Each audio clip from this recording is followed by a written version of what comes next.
Hitman Opinion. Kasus mafia tanah di wilayah Jakarta dan sekitarnya mulai terkuak. Penyidik Polda Metro Jaya menangkap total 10 pegawai Badan Pertanahan Nasional atau BPN.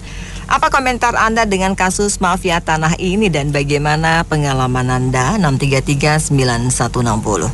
Kasus mafia tanah di wilayah Jakarta dan sekitarnya mulai terkuak. Penyidik Polda Metro Jaya menangkap total 10 pegawai Badan Pertanahan Nasional atau BPN. Apa komentar Anda dengan kasus mafia tanah ini dan bagaimana pengalaman Anda? 6339160. Kasus tanah di Indonesia memang kadang melibatkan birokrasi, BPN atau Pemda, sipil lurah atau camat atau oknum ya, atau orang di luar itu seperti notaris dan sebagainya atau sipil. Dan saya juga mengalami tanah-tanah saya kemungkinan diambil yang hektaran, puluhan hektar, bahkan yang di Jakarta, di luar Jakarta itu dijadikan sekolah milik instansi pemerintah atau dijadikan gedungnya pemerintah apa atau diambil sipil yang lain. Itu saya pernah mengalaminya dan saya tuntut, bahkan kemungkinan masih mengalaminya sampai sekarang, kemungkinan seperti itu. Itulah masalah pertanahan di Jakarta. Terima kasih. Assalamualaikum warahmatullahi wabarakatuh. Itu yang ketangkapan baru yang kelihatan di atas, yang di depan layar, yang di Madumi, yang di lapangan. Kalau yang di belakang layar itu bandarnya kan nggak bakalan ketat, karena yang pembiayaan itu orang nanti kalau udah rapi selesai baru dia balik nama, jadi nggak bakal ketangkep itu orang bandar-bandar yang gede ya, pokoknya ngecek-ngecek itu yang gede. Makasih. Saya dulu ngurus di BPN itu emang berlibat ya. Ujung-ujungnya itu mereka minta uang lah. Itu di BPN di Kabupaten Tangerang. Sama juga ketika saya ngurus PBB itu untuk saya beli tanah gitu kan, rumah, nama tangan pertama mau baik nama ke nama saya, PBB-nya itu dipersulit banget gitu. Ujung-ujungnya yang kerja di sana itu PNS-nya itu minta duit apa kalau mau dibantu cepat dan lain sebagainya. Tolonglah ini ditindak nih, tegas-tegasnya nih, orang ini harus ada auditornya, nyamar atau apa gitu loh. Langsung ditangkap-tangkap, diganti aja sama orang-orang yang swasta aja. Yang ketahuan orang swasta itu kerjanya lebih kompetitif gitu. Terima kasih. Sebuah apresiasi buat Pak Hadi dan tim ya di Kementerian Agraria ya, Kementerian Pertanahan. Jadi memang untuk membasmi mafia tanah ini seperti yang dilakukan Pak Hadi sebagai Menteri baru, ya benar, dibersihin dulu kantor-kantor BPN seluruh Indonesia. Nggak apa-apa mulai dengan Jakarta Selatan, tetapi seluruh Indonesia kantor BPN baik yang di provinsi maupun di Kota Madia Kabupaten itu dulu yang mungkin tahun 2000 ini Agustus sampai Desember ini dibongkar habis dulu, dalam pengertian dilakukan audit investigasi oleh Pak Hadi dan tim inspektoratnya, bekerja sama dengan kejaksaan dan kepolisian tentunya. Jika itu saja dilakukan, saya pikir akan memberikan kontribusi yang signifikan, yang besar untuk mengurangi mafia tanah. Jadi jangan dulu mencari kemana-mana, bahkan bisa nanti praduga, tetapi rumah sendiri dulu diberesin, yaitu kantor BPN, kepala BPN, oknum-oknumnya dan sebagainya yang di seluruh Indonesia. Terima kasih Pak Hadi. Saya hanya mau menceritakan pengalaman saya. Saya itu tahun 1988 membeli sebidang tanah di Kalimantan ya. Lalu setelah kerusuhan saya nggak pernah kontrol pulang ke kampung. Saya menetap di Jakarta udah lama. Tanah tersebut saya beli seluas 360 meter. Sedangkan saya kembali mengecek, tanah saya sudah dibangun 5 rumah. Sedangkan saya tidak pernah mendapat izin. Sampai hari ini saya cek ke BPN masih nama saya. Namun yang menjual tanah saya dan rumah sebagainya itu adalah oknum RT saya di situ. Nah, saya sangat kaget. Sampai hari ini saya trauma. Itu jelas banget saya masih hidup hari ini. Dan saya sudah coba melapor ke beberapa pihak. Mereka menyalahkan saya karena tidak pernah membayar PBB. Ya ampun, saya jadi kok disalahkan. Ini di BPN masih nama saya, jelas banget nama saya. Saya cuma bisa bilang sama Tuhan, tolong ini usut itu orang, kasih hukuman seberat-beratnya. ibaratnya. Karena di pemerintahan kita sudah tidak ada gunanya, karena mereka hanya bisa menyalahkan saya. Terima kasih, itu pengalaman pribadi saya.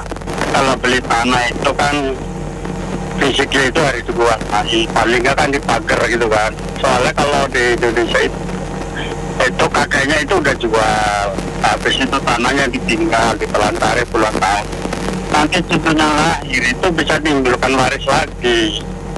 Di kantor BPN kan yang ditanya prosedurnya, bukan fisiknya. Gitu. Karena kan berada masih kiri, kalau udah sertifikat sih ada namanya, ada NIP-nya, jadi sulit itu dipalsuin. Kecuali pejabatnya itu selingkuh gitu. Makasih.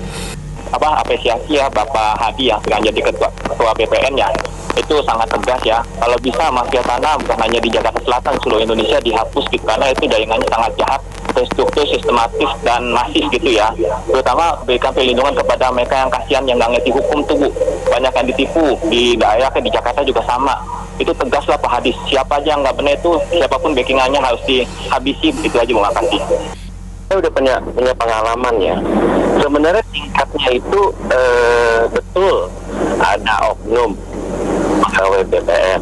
Menjadi kunci itu tuh dari kelurahan tuh.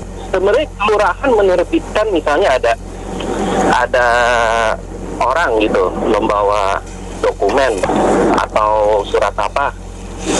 Kelurahan tidak mencek dulu di BPN bahwa Girik itu lokasi tanahnya itu sudah ada sertifikat atau belum.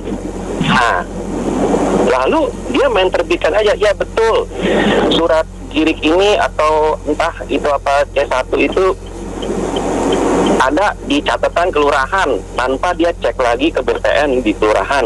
Lalu dia terbitkan kasih izin bahwa surat itu bisa diteruskan dibikin di sertifikat. Lalu jadi akhirnya jadi double pengalaman saya, sampai sekarang juga tidak terselesaikan. Ya, baik. Mohon maaf nih, saya punya kasus tadi ada di Jawa Tengah. Karena kebetulan dulu saya kan tinggalnya di Jawa Tengah, sekarang saya merantau. Ini orang tua saya dulu pada tahun 1987 itu beli kaplingan di daerah Karangan. Nah, dari tahun 1987 itu sampai sekarang kita lokasinya tidak bisa diketemukan. Kita sudah menemui Pak Lurah yang 3 kali menjabat 3 periode sampai sekarang ya, itu sampai sekarang tidak diketemukan dan selalu berdalih kalau beli kenapa tidak tahu lokasinya, peta bloknya mana gitu. Sementara waktu beli kita tidak dikasih peta blok dan sertifikat sudah terbit, itu sudah terbit hak milik dan sudah ada nomor sertifikatnya diterbitkan resmi dari BPAG ya kalau nggak salah. Total kalau menurut Pak Lurah itu ada 1000-an sertifikat dan baru terkumpul yang ngurus itu 350. Nah kita ngurus BN sendiri juga mentok, diharuskan ke kelurahan, sementara kelurahan sendiri juga jawabannya seperti demikian. Nah ini semua tergabung dalam grup WA yang berupaya untuk mencari solusi terbaik. Karena ini sudah 20 tahun lebih, ini orang semua menunggu kepastian dan keadilan. Mohon solusinya, baiklah harus bagaimana, apa harus menghadap bupati atau bagaimana. Terima kasih. Menurut saya sih kita harus bikin sistem ya. Nah, menurut saya sih misalnya kita mau beli satu tanah atau rumah itu kita bisa cek online gitu loh. Jadi dari itu kita bisa, atau ada yang bayarnya nyicil gitu, kita mau tahu dia udah jual tanahnya atau enggak. Jadi kita nggak bergantung kepada orang. Kalau orang bisa aja dia manipulasi kan, kalau sistem kan enggak. Ya, saya pikir itu kita juga harus masuk ke BPN sana itu. Itu aja deh, makasih. Soal mafia tanah ini memang sudah sangat meresahkan gitu. Nah, saya bersyukur ya itu bisa ketangkap 10. Moga-moga yang ketangkap bisa lebih banyak lagi. Dan juga dibuka pengaduan kepada orang yang punya kasus-kasus tanah gitu diselesaikan. Karena kan orang punya hak otentik, ada suatu masa jadi punya orang gitu loh, dirampok paksa gitu loh. Ya, moga Polri itu tindak tegas gitu loh. Di Kapuk juga banyak kasus-kasus gitu loh, saya ngerti. Ada teman saya mengalami itu. Itu moga-moga diperantas juga. Terima kasih. Ya kalau ini kasus yang saya alami ini saya belum tahu itu mafia atau enggak ya. Tapi intinya perubahan nama di sertifikat itu udah dari 1 tahun lebih ya, dari 1 tahun yang lalu sampai sekarang nggak selesai-selesai. Terakhir update yang saya dapat adalah dikatakan suruh urus lagi ke Dukcapil. Kenapa? Karena salah satunya dianggap meninggal dunia. Padahal orangnya masih ada. Ya aneh-aneh aja gitu loh. Jadi kita disuruh ke Dukcapil mengupdate dulu data KTP dan mungkin mesti mengklaim dulu saya masih hidup gitu loh. Jadi aneh-aneh aja yang kayak gini. Masa kerjaan 1 tahun nggak selesai-selesai? Saya mah kalau 1 tahun kerja banyak kerjaan. Kalau begitu doang, ya makasih. Ya dengan Pak Cahyan jadi kepala BPN, saya harap bisa beres urusan ini, terutama di daerah-daerah ya yang tanahnya berpotensi. Itu mafia tanah itu banyak sekali berkeliaran. Nah, sekarang kalau mau nangkap mafia tanah ini, mereka itu bekerja sama. Kelihatannya ada kerjasama sama orang BPN ya, beberapa orang BPN, nggak semua tapi ya. Jadi yang lain tutup mata gitu.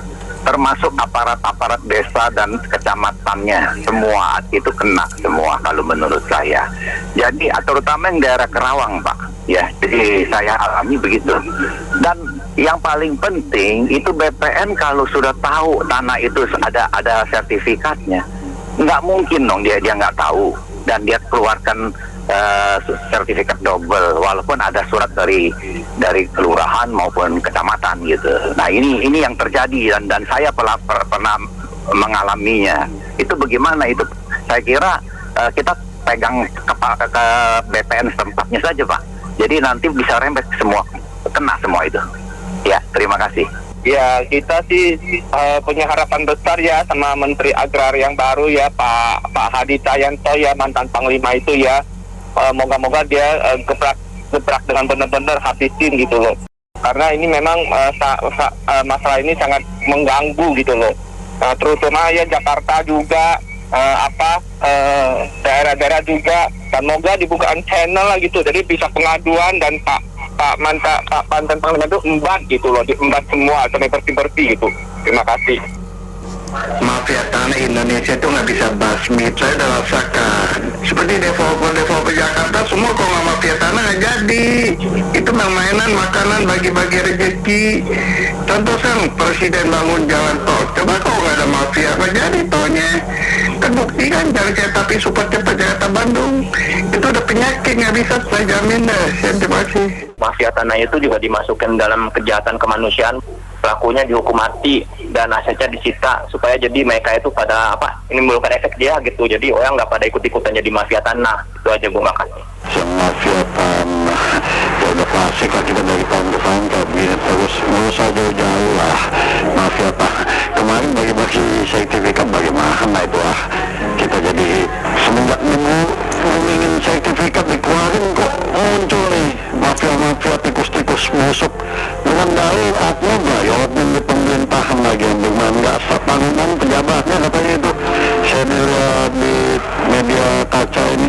Jadi nggak usah jauh-jauh, kita duduk di rumah susun itu sekarang banyak kita dijual belikan itu tuh, jadi toko, jadi apa itu rumah susun kandek apa itu. Nah itu gimana mafia-mafianya ya yang bermain juga, tapi kembali lagi sama ketegasan dari pemerintah. Jadi oknum ini jangan bilang oknum lagi lah ya, kembali lagi tadi bapak tadi bilang hukum mati saja. Apalagi sekarang kita ada undang-undang ini hakim, kalau kita mencela hakim katanya 10 juta. Nah kalau hakimnya berbuat korupsi bagaimana? Begitu jadinya. Jadi ada timbal baliknya kalau membuat aturan-aturan itu. Ketegasan dari pemerintah, jangan rakyat selalu dibebankan saja. Sampai hidup detik ini juga masih dibebankan juga rakyat kita ini. Jadi begitu saja. Baik, terima kasih banyak Anda mitra bisnis yang sudah beropini dalam Businessman Opinion. Saya Nena Amelia.